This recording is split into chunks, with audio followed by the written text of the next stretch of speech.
Friends, अगर आप नया पपी खरीदने जा रहे हैं तो ये वीडियो अंत तक देखें क्योंकि नया पपी खरीदना एक छोटी सा डिसीजन नहीं है। ये एक बड़ा डिसीजन है जो आपको पूरे फैमिली के साथ मिलकर लेना होगा। कुछ पॉइंट्स हैं, वन बाय वन मैं आपको बताऊंगा। अगर इन सब पॉइंट्स पे आप रेडी हैं तभी आप नया पप खरीदें, और अगर नया पप खरीदने के लिए तैयार हैं तो आगे कैसे प्रोसीड करें उसके बारे में भी मैं आपको बताऊँगा। सबसे पहले कमिटमेंट। आप ये देखो कि आप एक नया फैमिली मेम्बर को घर में लाने के लिए कमिट हो कि नहीं।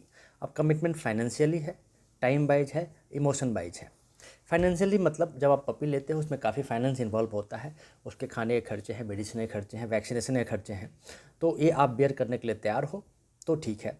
इमोशनल, अगर आपके पप को कोई तकलीफ़ है, कोई प्रॉब्लम है, तो आप उसके साथ इन्वॉल्व होते हो कि नहीं, आप उसके साथ खेलते हो कि नहीं।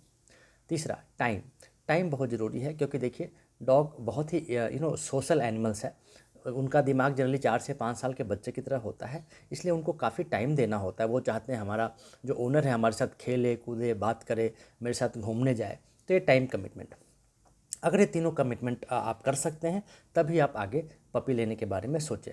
दूसरा, अपना लाइफस्टाइल देखें। आप, आपका लाइफस्टाइल क्या है, आप घर में कितना देर रहते हैं, आप नॉकटर्नल हैं या डे टाइम घर में रहते हैं, रात में रहते हैं, कब आते हैं कब जाते हैं।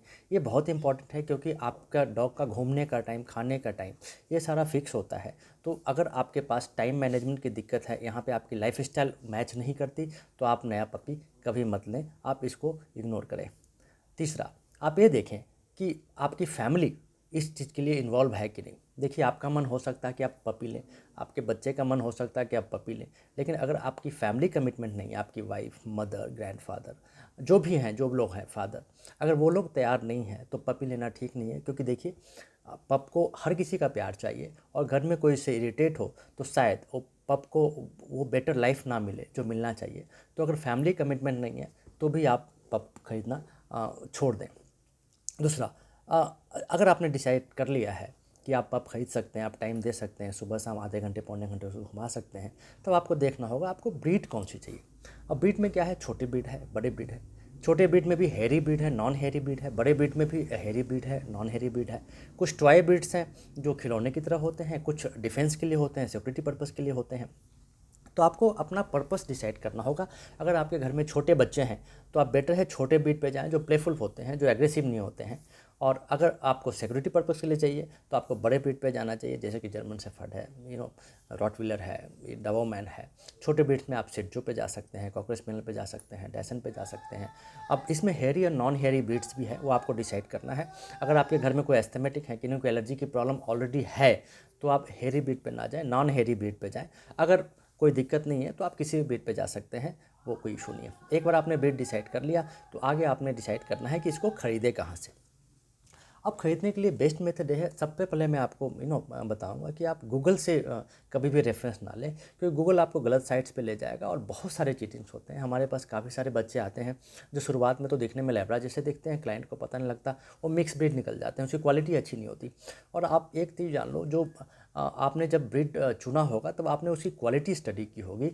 ये जो क्वालिटीज़ होती है जनरली प्योर ब्रीड के हिसाब से होती है। अगर वो ब्रीड मिक्स निकला तो जो भी आप क्वालिटी सोच रहे हैं वो उसमें नहीं होगी और आपके लिए वो पेट सुटेबल नहीं होगा। तो आप ये देख लें कि कहाँ से लेना है। अब कहाँ से लेने के लिए सबसे बेस्ट ये है कि गूगल छोड़ के अपने फ्रेंड से कंसल्ट करें, जो आपके फ्रेंड सर्कल में डॉग जिन्होंने रखा होगा, उन्होंने कहीं ना कहीं से परचेज किया होगा। अगर वो सेटिस्फाइड हैं तो आपको रेफरेंस दे सकते हैं, और नहीं तो आप नियर बाई वेट के पास भी जा सकते हैं। जनरली वेट के पास कुछ कोई ना कोई रेफरेंस नंबर होता है, वो किसी ब्रीडर का नंबर आपको दे देगा जो शायद ट्रस्टवर्दी हो और आपको एक अच्छा ब्रीड मिल सके। अब अगला पॉइंट, अगर आपने ब्रीडर सेलेक्ट कर लिया तो आप ब्रीडर से मिलिए, आप उनको अपना चॉइस बताइए।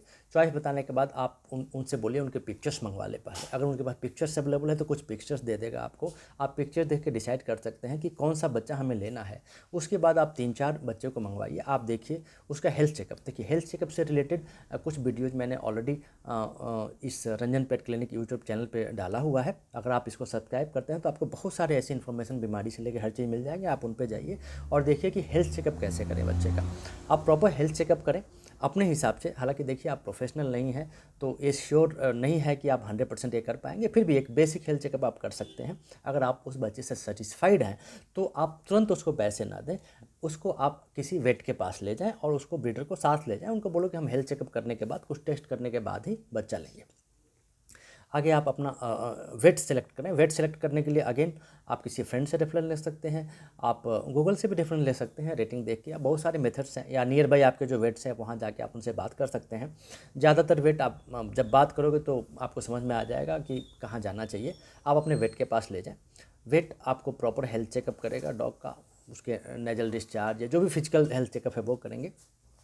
कुछ टेस्ट और एडवाइसेबल है, जैसे कि कैनाइन डिस्टेंपर का टेस्ट और कैनाइन पार्वो का टेस्ट। ये test generally kit based test होते हैं जो आप ज़रूर करा लें, क्योंकि अगर कैनाइन पार्वो या कैनाइन डिस्टेंपर के कोई भी बीमारी बच्चा आपका कैरी करता है तो कैनाइन डिस्टेंपर है वो उसकी मार्टेलिटी रेट काफ़ी हाई होती है, और कैनाइन पार्वो में भी मार्टेलिटी रेट काफ़ी हाई होती है। और बच्चा लाते ही अगर आपका बच्चा बीमार हो जाए तो ये आपको काफ़ी ज़्यादा टेंशन में डाल देगा, फाइनेंशियली भी और टाइम वाइज भी आप काफ़ी फ्रस्ट्रेट हो जाएंगे।